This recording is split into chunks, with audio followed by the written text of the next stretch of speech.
Salut, ça va? Cette semaine, mon cousin m'a fait du mal et je voulais le frapper. Mais Madame la monitrice est venue et elle m'a dit que je ne devais pas lui rendre le mal.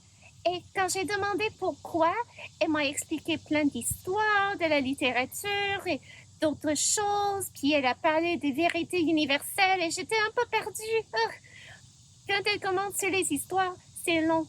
Mais elle avait dit à la fin, à la base, que c'est un principe qui vient direct de la Bible. Et j'ai demandé, c'est quoi un principe? Puis elle m'a expliqué qu'un principe, c'est une pensée sage qui nous guide à travers la vie. Et voici le principe qu'elle voulait partager avec moi, qui se trouve dans la Bible, dans le livre de Proverbes. Ne dis pas, non, ne dis pas, je rendrai le mal, je rendrai le mal. Ne dis pas, non, ne dis pas, je rendrai le mal, je rendrai le mal. Espère en l'Éternel, espère en l'Éternel, espère en l'Éternel, car il te délivrera.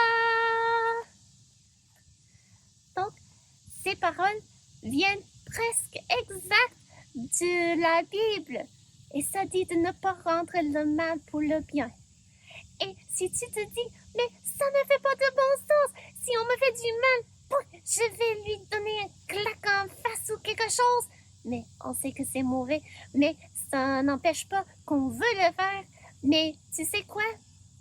Pour avoir du succès dans la vie, pour réussir à vivre comme Dieu veut qu'on le fasse, il faut lui faire confiance.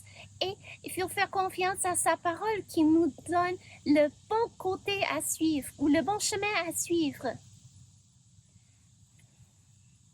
C'est comme dans une chanson. Attends, j'y pense parce que j'avais préparé. Comment ça commence? Oh oui! Tu as cherché la joie, tu as cherché la paix, tu as cherché de tous côtés. Tu as cherché la joie, tu as cherché la paix, mais tu n'as pas encore trouvé. C'est vrai, le monde est sans déçu, dessous, et la tristesse est dans les cœurs. Tu voudrais t'en trouver un peu de joie et de chaleur. Il suffit de chercher, mais du bon côté.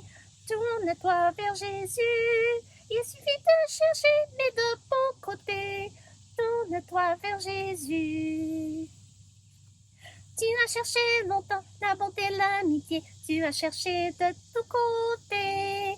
Tu as cherché longtemps la bonté, l'amitié, mais tu n'as pas encore trouvé. C'est vrai, le monde est sans déçu, dessous, et la tristesse est dans les cœurs. Tu voudrais t'en trouver un peu de joie et de chaleur. Il suffit de chercher, mais du bon côté. Tourne-toi vers Jésus. Il suffit de chercher, mais du bon côté. Tourne-toi vers Jésus. Tu as cherché partout la vérité. Tu as cherché de tous côtés. Tu as cherché partout la vérité, mais tu n'as pas encore trouvé. C'est vrai, le monde est sans déçu, dessous, et la tristesse est dans les cœurs. Tu voudrais t'en trouver un peu de joie et de chaleur. Il suffit de chercher, mais du bon côté. Tourne-toi vers Jésus. Oui, il suffit de chercher, mais du bon côté. Tourne-toi vers Jésus. J'ai perdu ma place parce que je pensais à combien c'est bien que Jésus est là pour nous quand on fait confiance en lui et demande son aide. Mais poursuivons avec le 4e strophe. Tu t'es découragé à force de chercher du mauvais côté. Tu t'es découragé à force de chercher, mais tu n'as toujours pas trouvé. C'est vrai, le monde est sans déçu, dessous, et la tristesse est dans les cœurs. Tu voudrais t'en trouver un peu de joie et de chaleur. Il suffit de chercher, mais du bon côté. Tourne-toi vers Jésus. Il suffit de chercher, mais du bon côté. Jésus. J'ai besoin de pratiquer encore un petit peu la chanson. Peut-être que toi, tu puisses aussi le pratiquer cette semaine en chantant, en fredonnant et tout ça. Oui, puis ce sont là deux bons principes pour nous guider dans la vie. D'abord, nous ne devons pas rendre le mal aux autres, mais laisser à Dieu de juger. Puis aussi, nous devons chercher du bon côté, du côté de Jésus. Et maintenant, je prends ma place parce que Madame la monitrice m'a dit qu'il y a un autre principe qui peut nous guider dans la vie et j'ai hâte de l'entendre. Donc, je prends ma place. Merci d'avoir chanté avec moi et à la prochaine. Bye!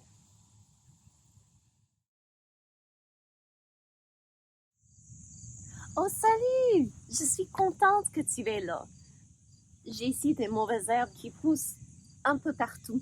J'aimerais tellement les empêcher de pousser parce que ce n'est pas beau d'avoir des mauvaises herbes dans la plate-bande, hein? Comme celle-ci. J'ai déjà essayé de les arracher. Mais sais-tu ce qui arrive quelques jours après avoir arraché les mauvaises herbes? Il y en a d'autres! Il me faut revenir assez souvent pour m'occuper de cet espace. Mais quand je pars en vacances ou quand il pleut quelques jours de suite, les mauvaises herbes se répandent tellement que je suis découragée dans mon travail. C'est beaucoup. Ce serait bien si je pouvais trouver un moyen pour les empêcher de pousser autour des plantes. Mais regarde ça avec moi. Où n'y a-t-il pas de mauvaises herbes? Il n'y a pas de mauvaises herbes là où j'ai planté le rosier et le chrysanthème. Si je plantais d'autres fleurs autour, penses-tu que les fleurs empêcheraient la croissance des mauvaises herbes? Oui, c'est ce qu'on appelle le principe du remplacement. Si tu veux empêcher quelque chose de pousser à un certain endroit, tu ne peux pas qu'enlever ce que tu ne veux pas. Tu dois aussi le remplacer par une autre chose. Si tu ne remplaces pas la mauvaise herbe, elle revient, ou il pousse quelque chose qui est pire.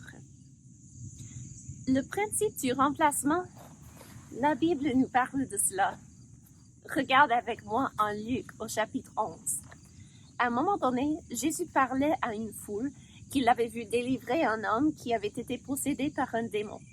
Jésus leur expliqua que l'état d'un tel homme est pire quand il ne remplace pas par une autre chose l'espace vidé.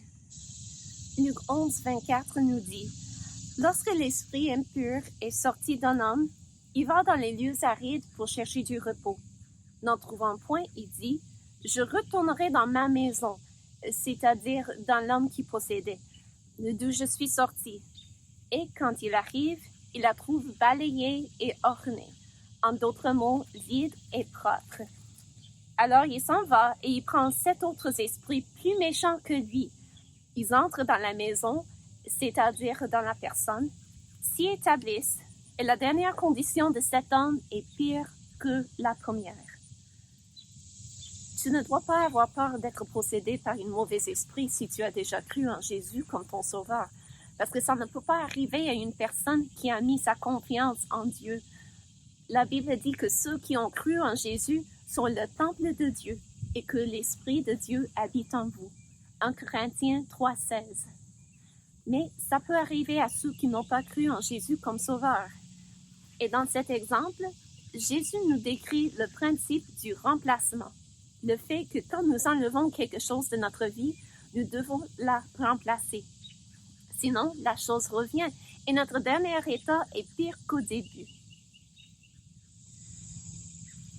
C'est comme ici dans mon jardin. Si j'enlève les mauvaises herbes sans rien faire de plus, qu'arriverait-il dans la plate-bande? J'aurai des mauvaises herbes, n'est-ce pas? Et même plus qu'au début. Mais pourquoi serait-ce que le dernier état de mon jardin sera pire qu'au début? Eh bien, j'aurais travaillé la terre pour la rendre plus vulnérable et plus accessible aux graines de mauvaises herbes. Mais si je ne veux pas en avoir, il faut que je protège la terre contre les mauvaises herbes. Je dois remplacer ce que j'enlève et ce en ce cas par des plantes voulues. C'est la même chose dans notre vie. Si nous avons une mauvaise habitude ou une mauvaise pensée, nous pouvons essayer de nous en débarrasser en décidant de ne plus faire telle chose ou de ne plus penser à de telles pensées. Mais sans avoir de remplacement pour la mauvaise habitude ou la mauvaise pensée, notre état s'empire. C'est comme le cœur de l'homme qui a été délivré d'un mauvais esprit, mais qui ne faisait rien pour le remplacer et dont le dernier état était pire qu'au début. Donc, si Dieu nous dit de faire un changement dans notre vie, la sagesse nous dit de remplacer la mauvaise chose. Si, par exemple, nous passons trop de temps sur les médias sociaux, nous pouvons décider tout simplement d'y passer moins de temps. Et là, c'est une bonne décision. Mais c'est fort probable que nous n'y tenions pas longtemps. Pourquoi? Parce que nous devons remplacer cela par une autre chose. Mais si nous nous rendons compte que nous devons limiter notre temps sur les médias sociaux et nous trouvons un remplacement, peut-être d'appeler un grand-parent quand on s'ennuie, ou de faire une marche avec un parent, ou de remplacer les vidéos par des jeux de société en famille. Là, avec un remplacement, nous allons probablement avoir du succès. Ça va de même avec les pensées. Si nous avons des pensées de colère et de haine, nous ne pouvons pas tout simplement nous dire d'arrêter de penser comme cela. Nous avons besoin de remplacer ces pensées par d'autres. Par exemple, au lieu de me laisser aller en amertume quand je pense à une personne qui m'a fait du tort, je peux choisir de remplacer les pensées d'amertume par des prières pour la personne. Ça ne veut pas dire que je fais semblant d'ignorer que la personne a fait du mal, mais ça veut dire que moi, je cherche à remplacer mes mauvaises pensées par de meilleures, parce que Dieu nous dit que la vengeance, c'est à lui seul. Il nous le dit en Romains 12, 19. Et il nous dit que je ne dois pas haïr les autres, même si je hais les décisions que d'autres ont faites et les conséquences de leurs choix. Je dois donc remplacer les mauvaises pensées par les vérités de la parole de Dieu. Comme je dois remplacer les mauvaises herbes par des plantes voulues si je veux avoir une jolie plate-bande. Ça veut dire que j'ai besoin de magasiner des fleurs. Ça ne me déplaît pas du tout. Et je pense que je vais aimer ce processus de remplacement.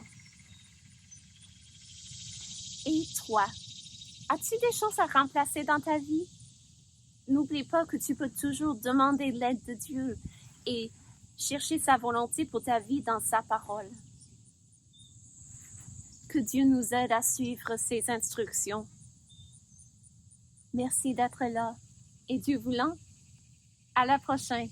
Au revoir.